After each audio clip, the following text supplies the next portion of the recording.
भारतीय अर्थव्यवस्था आज एक ऐसी जगह पर है जहां विकास दर घट रही है, मंदी की चेतावनियां जारी हो रही हैं और महंगाई घटने की जगह बढ़ती जा रही है।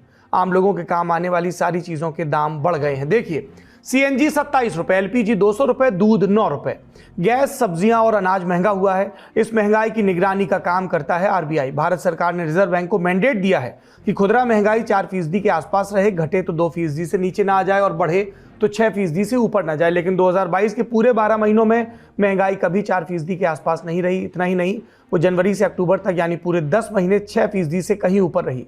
हमने जून से नवंबर के 6 महीनों में सरकार द्वारा जारी आंकड़ों को संकलित किया। देखिए नजर, इसी दौरान खुदरा महंगाई 7% या उससे भी ऊपर रही। यानी बीते साल अगर तेल का एक पाउच 100 रुपये में मिलने जा रहा था तो इस साल उसकी कीमत 107 रुपये पहुंच गई।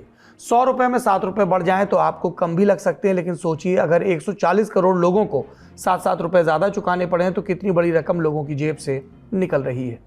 लगातार बढ़ रही महंगाई को काबू करने RBI मैदान में उतरा। मौद्रिक नीति की नियमित बैठकों के साथ साथ ऑफ साइकिल बैठकें बुलाई गई। इसे आप बैठकों का वाइल्ड कार्ड समझ सकते हैं। इन बैठकों में RBI ने रेपो रेट को कुल 4 बार बढ़ाया।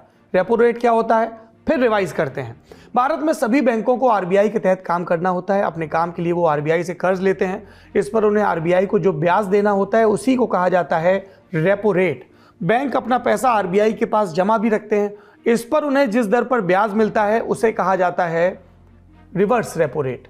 स्वाभाविक सी बात है कि अगर RBI रेपो रेट बढ़ा देगा तो बैंकों से आम लोगों और उद्योगों को मिलने वाले कर्ज भी महंगे हो जाएंगे, तब विकास भी धीमा पड़ जाएगा।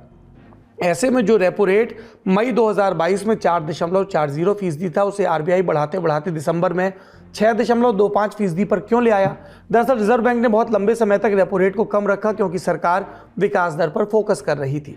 लेकिन जब सस्ते कर्ज के चलते बाजार में पैसा जरूरत से ज्यादा बढ़ गया तो महंगाई पर सरकार घिरने लगी और पैसा समेटने के लिए बैंकों को कर्ज महंगा करना पड़ा।